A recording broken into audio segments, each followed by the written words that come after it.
ইফতারির আগে যে দোয়া ওইটা আল্লাহ ফিরায় না। ইফতারি করার আগ মুহূর্তে আমরা যে পেঁয়াজু, আলুর চপ, বেগুনি, হ্যাঁ এগুলো খান আপনারা? রুয়াবজা শরবত খান নাকি? এই যে সাজায় রাখা হয় ডিজাইন করে, এইগুলো রেখে যখন দোয়া করেন এই দোয়াটা আল্লাহ শোনে খুব। আল্লাহ বলে, কিরে ফেরেশতারা ঘটনা কি, এত খাবার কেন? আল্লাহ রোজা রাখছে। কি চায়? আল্লাহ ক্ষমা চায়। তো খায় না যে তৃষ্ণার, তো আল্লাহ আপনার ভয়। আমারা দেখছে না, আল্লাহ আপনারা দেখে নাই। জান্নাত দেখে নাই, আমার জাহান্নাম দেখেছে আল্লাহ কিন্তু জানে। তারপরে ফেরেশতাদের মুখ থেকে বের করা হবে। সুবহানাল্লাহ পড়েন।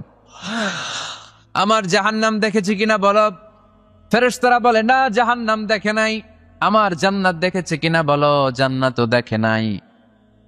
কিছুই দেখে নাই, আপনারও দেখে নাই। আল্লাহ এবার খুশি হয়ে যাবে। আমার খুশির জন্য আমার ভয়ে তৃষ্ণার্ত ক্ষুধার্ত সামনে খাবার হাত বাড়ালেই খেতে পারে, গ্লাসটা তুললেই পান করতে পারে, আমার ভয়ে খায় না। আমার ক্ষমা চায়, আমার কাছে ক্ষমা প্রার্থনা করে। এখন আমার বান্দা যা দোয়া করবে, বান্দার সব দোয়া আমি কবুল করে নেব। আল্লাহর ভালোবাসা সফট কর্নার খুব গ্রো করে। যোগ্য যে কূপ মারতে হবে, ঠিক কিনা? সময় মতো কাজ করতে হবে। সময়ের 1 ফোঁট, অসময়ের 10 ফোঁট। সময় মতো 1 ফোঁটা দিলে যেই লাভ, অসময়ে 10 ফোঁটা দিলে ওই লাভ হবে না। সময় মতো কাজ করতে হবে। ইফতারের আগ মুহূর্তে বাইনাল আযানি ওয়াল ইকামা, ইকামতের মাঝখানে দোয়া করলে ওই দোয়া আল্লাহ কখনো ফিরিয়ে দেয় না। জোহরের আজান হয়েছে, সুন্নত নামাজ পড়ে বসে আছেন, মুয়াজ্জিন সাহেব আসে না, ইমাম সাহেবও বেরোয় না। এই সময়টা অনেকে কিছুই করে না, ঘড়ির দিকে তাকায় থাকে, মোবাইল টিপে, পাশের লোকের সাথে কথা বলে। কিন্তু এটা যে it's a very high time to make দোয়া, এটা যে দোয়া করার সবচেয়ে দামি সময়, এটা অনেকে টেরই পায় না। আজান ইকামতের মাঝখানে সময় পাইলে কি করবেন? লিস্ট করবেন কি কি লাগবে।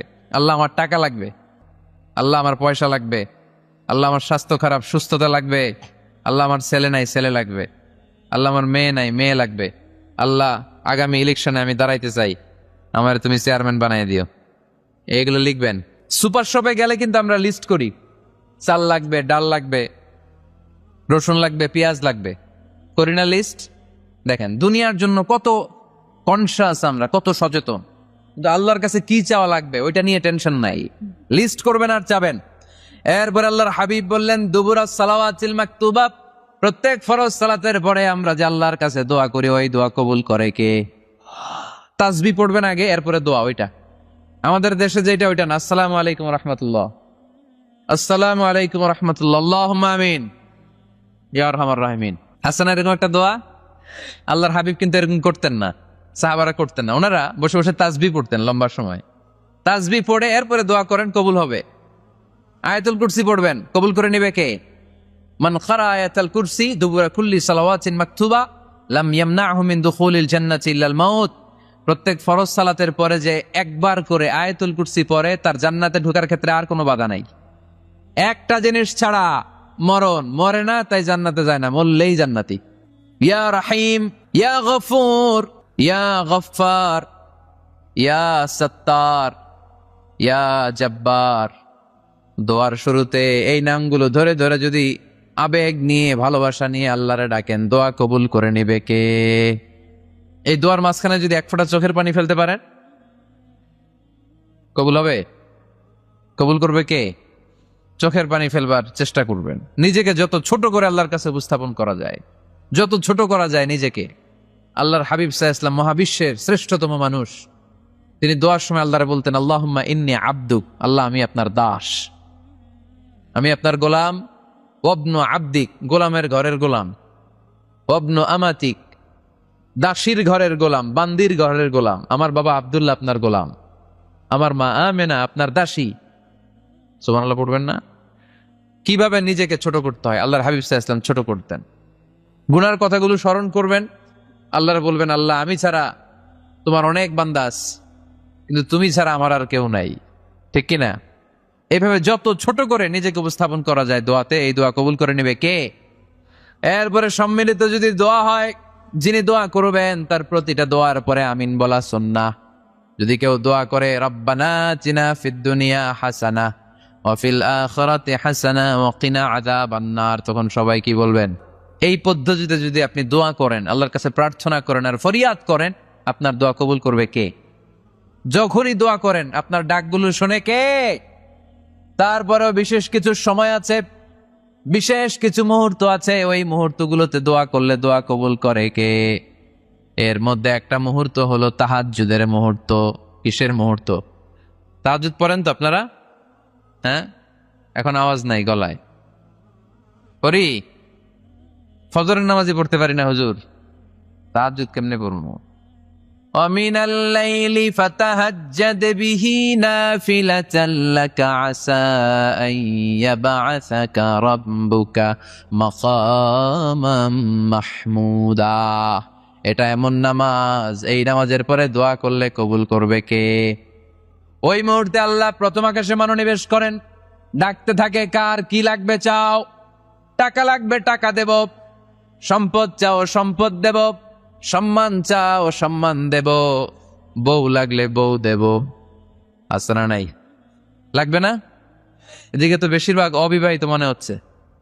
বিয়ে করো নাই কারা কারা দেখি? পাইছে, সবার তো বউ লাগবে দেখা যায়। আল্লাহর কাছে চাইবা, দিবে কে? দেয়ার মালিক কে? মনের বাসনা পূরণ করে কে? ওই আল্লাহর কাছে যেন আমরা চাই। বিয়ের কথা শুনলে সব সজাগ, আর গমে ধরে না। এখন সজাগ জাতি, চাইতে হয়। যুবক ভাইরা চাইতে হবে আল্লাহর কাছে, নেককার স্ত্রী চাইতে হয়, নেককার সন্তান চাইতে হয়। তাহাজ্জুদের সালাতে যেন আল্লাহর আমরা বলতে পারি, আল্লাহ এমন জীবন সঙ্গিনী দাও, রূপবতী, গুণবতী, নেককার, যার সাথে দুনিয়াতেও থাকবো জান্নাতেও থাকবো। ঠিক কিনা? এই দাম্পত্য জীবন কি শুধু দুনিয়ায়? আমার স্ত্রী আমার সাথে জান্নাতে যাক, আমি চাই কি চাই না? মুমিনরা দুনিয়াতেও একসাথে জান্নাতেও একসাথে, ঠিক কিনা? তাহাজ্জুদের দোয়া আল্লাহ ফিরায় না।